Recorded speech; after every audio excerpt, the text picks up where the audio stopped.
Assalamualaikum warahmatullahi wabarakatuh. Oke, di sini aku akan menjelaskan bagaimana cara mengolah data Polygon. Jadi data-data yang teman-teman ambil di lapangan menggunakan Theodolite itu akan diolah di sini. Jadi di sini kan ada beberapa kolom ya. Nah, untuk tempat pesawat ini merupakan kolom yang akan teman-teman masukin data berupa titik pendirian alat. Jadi misalkan aku punya titik namanya titik BM, titik pertama dari penembakanku atau pendirian alat di poligonku itu, misalnya BM ya, BM. Nah, oke. Terus ada lagi tinggi alat. Jadi tinggi alat ini tinggi dari alat theodolite yang teman-teman berdirikan di titik BM, tingginya berapa. Misalnya aku pakai 1,819 meter ya, dalam 1 meter. Terus di sini ada titik lagi, tapi titik apa? Jadi titik di sini itu sebenarnya titik tembakan. Jadi teman-teman kan sudah mendirikan alat di BM, terus didapat tinggi alatnya. Nah, teman-teman kan akan menembak dari titik selanjutnya ke titik sebelumnya. Nah, jadi di sini titik yang di kolom yang atas ini itu dimasukin titik selanjutnya. Misalnya titik selanjutnya itu CP1.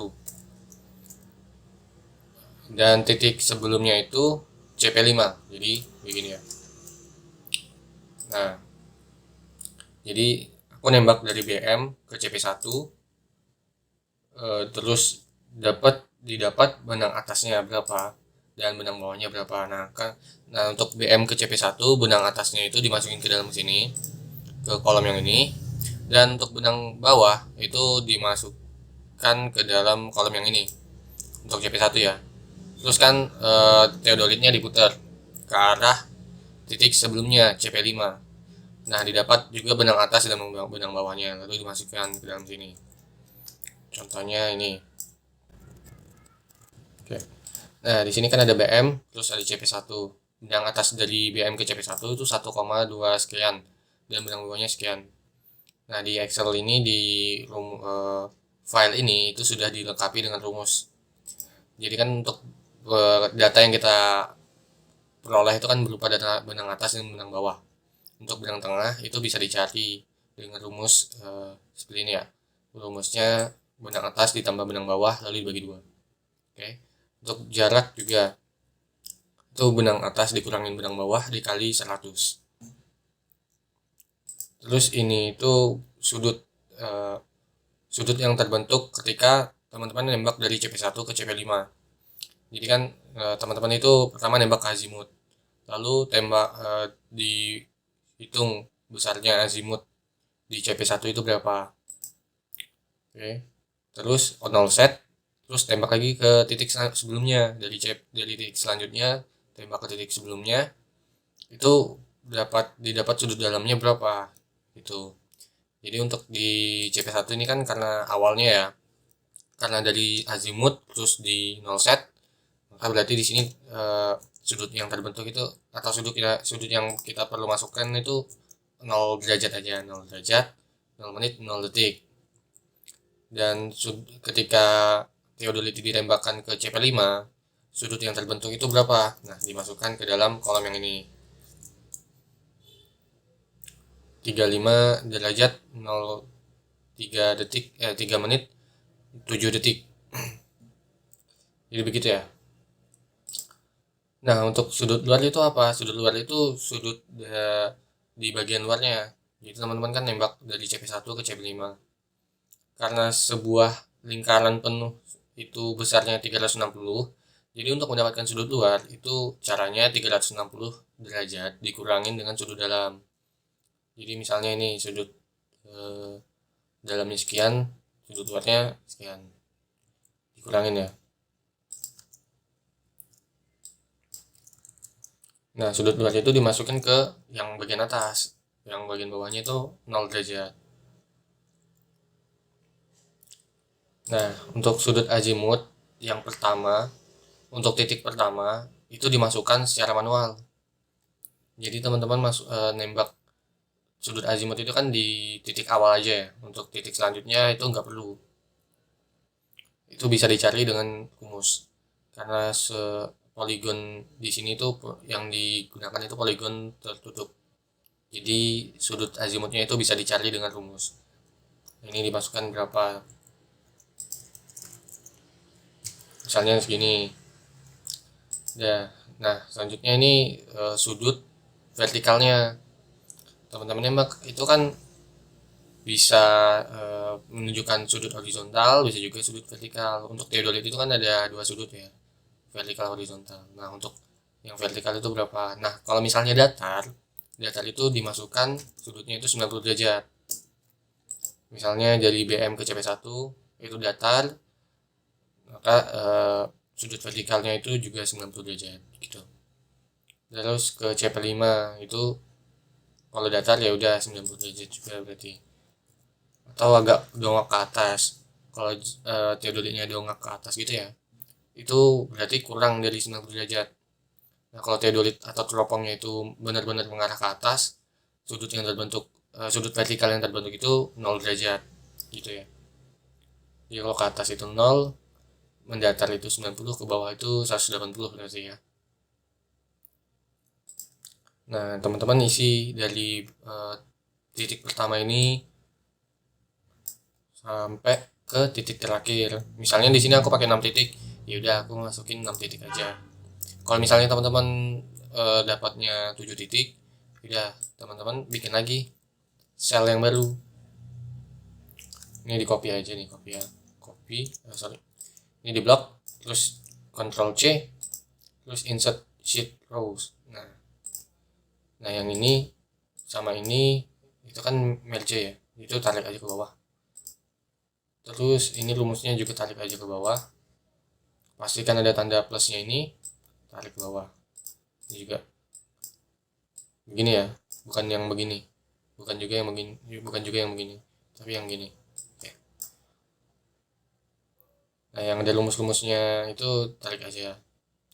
Nah kadang kan nggak selamanya bakal ketemu benang atas benang bawah, bisa aja kombinasi antara benang atas dengan benang tengah, atau benang tengah dengan benang bawah. Nah itu PR buat teman-teman, gimana caranya cari salah satu benang yang belum diketahui gitu ya. Kalau nggak diketahui benangnya itu nggak bakal dapat nanti jarak meternya gitu. Nah selanjutnya itu ada poligon besar. Jadi yang di poligon sebelumnya itu kan masih data mentahan ya, mentahan. Nah untuk yang poligon besar ini, di sheet poligon besar ini, jadi data dari mentahan itu diolah lebih dalam lagi. Jadi ya masih mirip, di sini ada nomor titik. Sebenarnya ini udah dihubungkan ya dari sheet poligon besar ke poligon kecil. Jadi kalau di depan udah ditulis BM, nanti di sini juga berubah jadi BM. Ini namanya link. Jadi caranya itu sama dengan, terus buka sheet yang sheet sebelahnya, pilih kolom yang mau disamain ininya, data di dalam selnya gitu. Nah kita lanjut lagi ke cara pengolahan datanya. Jadi kan di sini udah ada benang tengah di sini, benang tengah di CP1, benang tengah di CP2, CP5. Terus ada juga tinggi titik di sini, tinggi titik dari BM ya. Terus ini benang bawah, benang atas. Terus ini sudut horizontal, nih sama yang tadi di depan.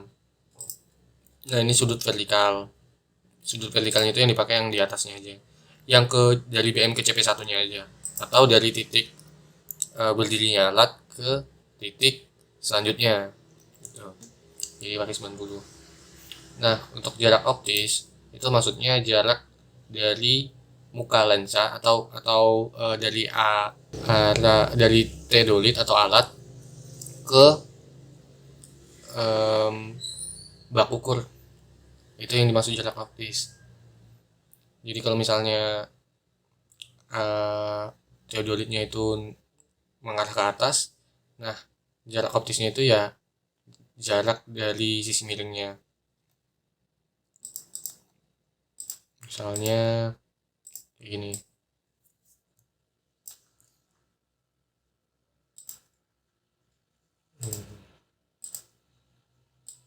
Nah, ini jarak optis.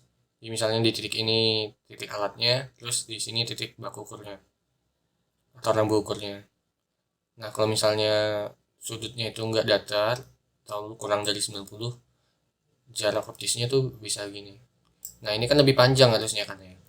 Nah, itu jadi ini yang dibedakan di sini. Nah, sini jarak optisnya 80. Jarak optisnya itu benang atas dikurang benang bawah dikali 100. Untuk jarak datar, jadi itu jarak jika teman-teman lihatnya dari atas, dari tampak atas. Nah, itu jarak datarnya. Nah, itu caranya dari jarak di aksen ini dikali dengan sin sudut vertikal. Nah, sin sudut vertikal itu kan satu ya. Sin 90 derajat itu kan satu. Jadi 80 dikali satu ya tetap 80. Nah, kalau misalnya 8 sudut vertikalnya 90 atau 45, ya udah 80 kali sin 45 derajat. Dapatlah, biasanya hasilnya bakal kurang. Kurang dari 80. Gitu.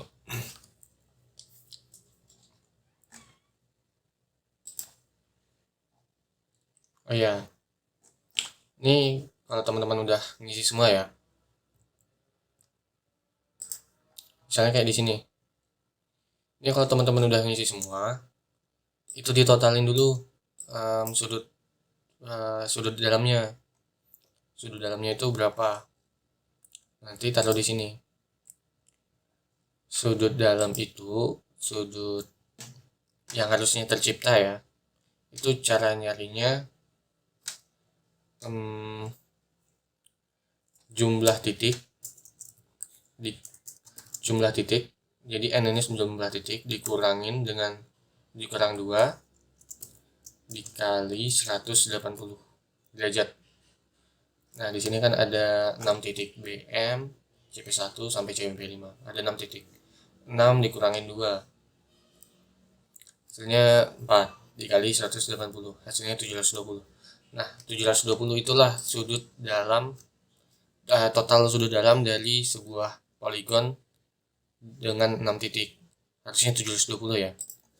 Nah, karena di lapangan kita punya semacam error lah, kayak human error atau alatnya yang kurang di kalibrasi atau gimana. Nah, biasanya sudut dalam yang tercipta itu atau yang teman-teman dapatkan itu bisa lebih kurang, kurang atau bisa lebih. Misalnya tadi kan 720, dari 6 titik itu dapatnya 720.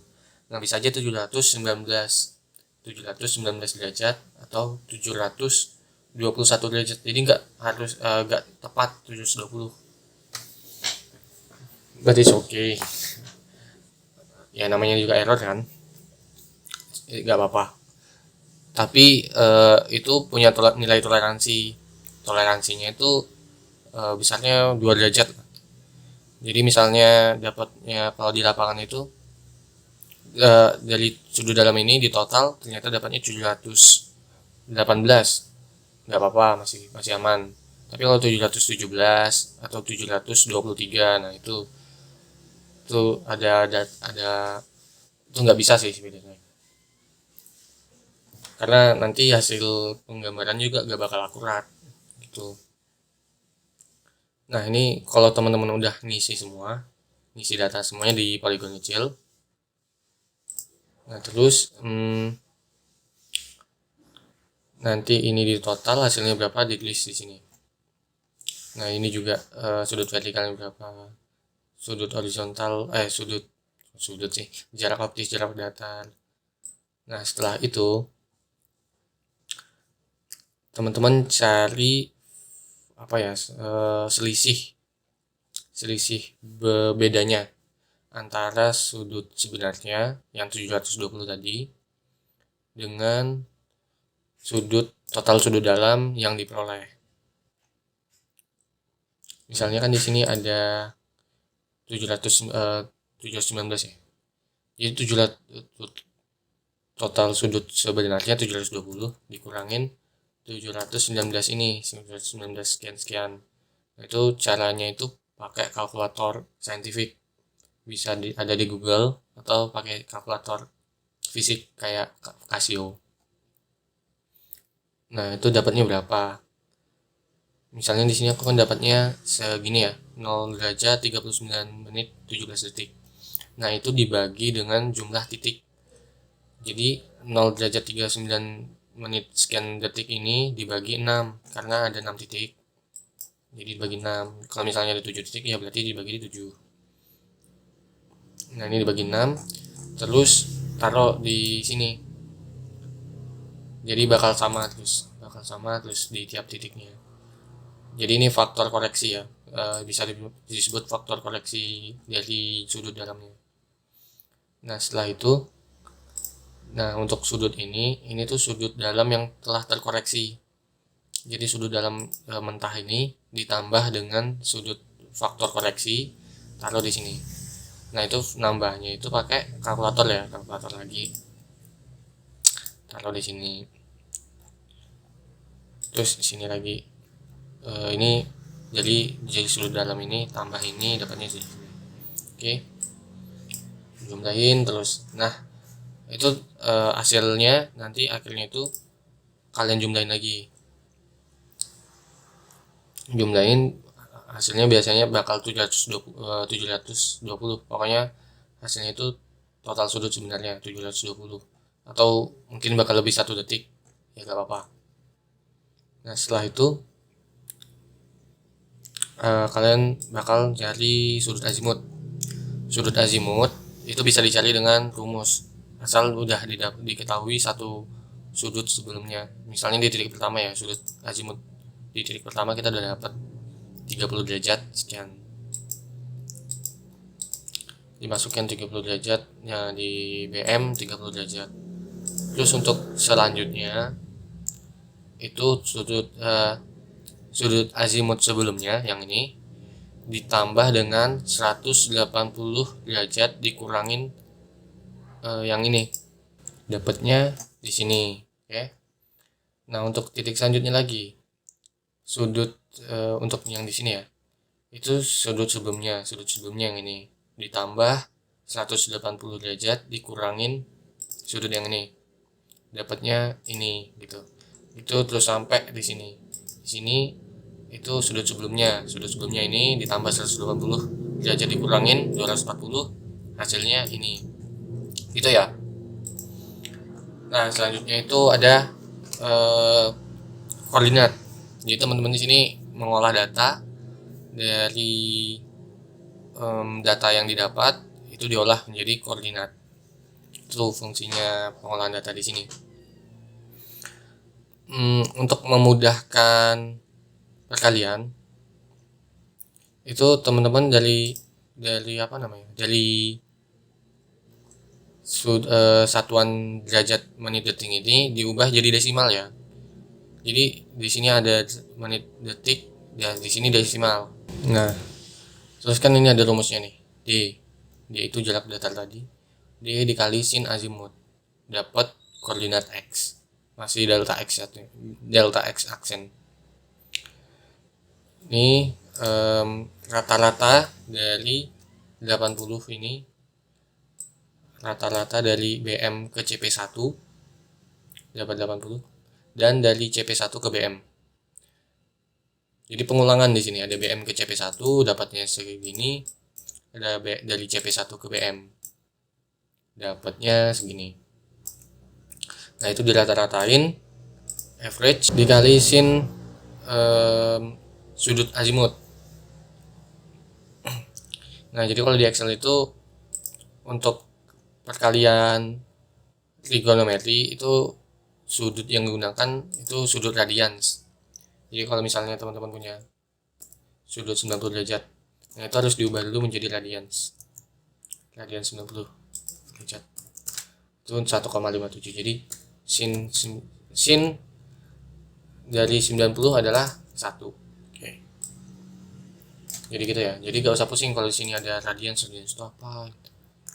Terus aku sin radians dari ini 30,777. Kalau teman-teman ambilnya pakai yang ini Microsoft Excel nggak kebaca. Microsoft Excel cuma ngebaca sudut dengan satuan desimal ini, nggak pakai menit detik. Jadi membacanya pakai yang desimal. Nah terus teman-teman olah semua sampai ke titik terakhir. Terus teman-teman jumlahin. Nah seharusnya kalau sudut yang terbentuk itu benar-benar sempurna ya, itu bakal 0 di sini. Tapi ini kan ya namanya tadi human error, jadi itu punya pengaruhnya tuh di jarak ya, pengaruhnya di jarak. Nah ini nggak sampai 0 saja, 0 ke angka 0, tapi nggak apa-apa, kayak tadi it's okay. Teman-teman caranya sama kayak tadi. Jadi ini itu dibagi ke 6 titik atau ke banyak titik tempat pendirian alat titik poligon. Karena di sini ada 6, jadi minus 0,932 ini dibagi 6. Hasilnya dapatlah segini, 0,155. Jadi ini faktor koreksinya. Koreksi. Jadi semuanya bakal sama ya. Sama, kalau dijumlahin ya hasilnya itu kebalikannya dari sini. Ini minus, ini positif, ini minus, ini plus, gitu ya. Baru dijumlahin delta x aksen ditambah faktor koreksi, hasilnya 40 segini. Nah kalau dijumlahin baru hasilnya 0 karena udah dikoreksi tadi itu. Nah ini ada juga delta y, karena koordinat itu terdiri dari dua sumbu ya, ada koordinat x dan y, ada vertikal, ada horizontal. Nah di sini kan carinya horizontal. Untuk horizontal itu pakainya cos azimut. Jadi kan sin azimut, ini cos azimut. Caranya hampir mirip. Yang dibedakan cuma cosnya aja. Cos itu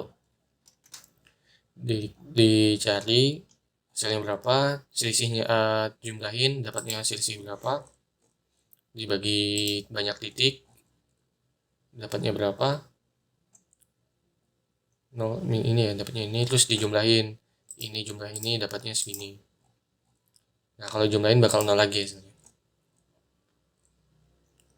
Nah jadi ini kan delta x baru apa ya, tinjauannya titik di sini itu koordinatnya 00, padahal yang koordinat 00 itu cuma ada di BM.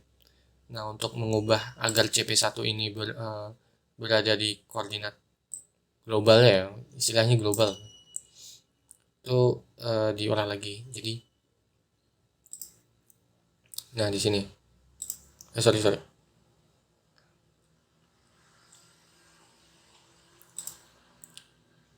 nah di sini nih,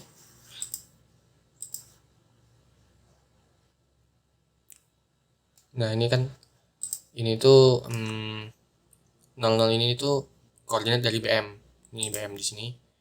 Terus untuk CP1 koordinatnya itu 40 ditambah ya, koordinat sebelumnya. Terus untuk CP2 itu koordinat delta x-nya, delta x ditambah koordinat sebelumnya. Koordinat x sebelumnya dapatnya 156. Itu untuk CP2. Terus untuk y-nya atau koordinat y-nya sama aja. Terus ada beda tinggi antar titik. Jadi untuk BM ke CP1 itu beda tingginya sekian. Nah itu caranya tinggi pesawat dikurangin dengan benang tengah, ditambah dengan D kali cos jarak dikali cos ini jarak dikali cos sudut vertikal. Nah kalau di sini kan sudut vertikalnya 90, sudut istimewa. Cos 90 itu kan 0 ya. Nah, karena 0 dikali 0, jarak dikali 0 ya hasilnya 0. Jadi ya pakainya rata-rata ini. Ini benang tinggi pesawat dikurangin dengan benang tengah.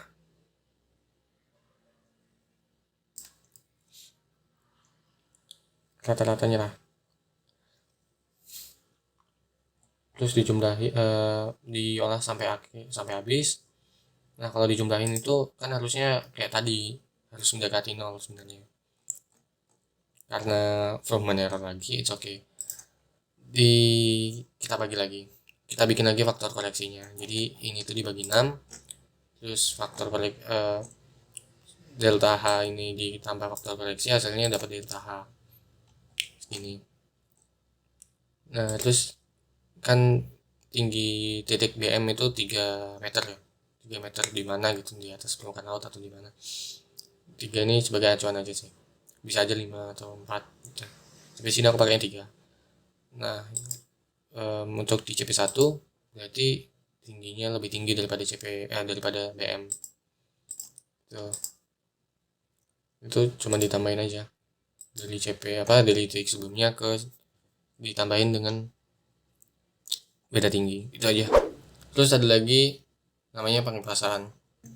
Jadi kan ini kan penembakan situasi pengukuran situasi di sekitar lapangan itu ada apa aja. Di lapangan itu apakah ada bangunan, ada jalan, atau ada selokan atau yang lain-lain. Atau juga bisa kontur tanahnya apakah tinggi, apakah rendah. Nah, itu bisa kita dapatkan dengan pengepasan. Nah, itu untuk tinggi alat kan ini kan pertama di CP1 ya. Ini harusnya BM.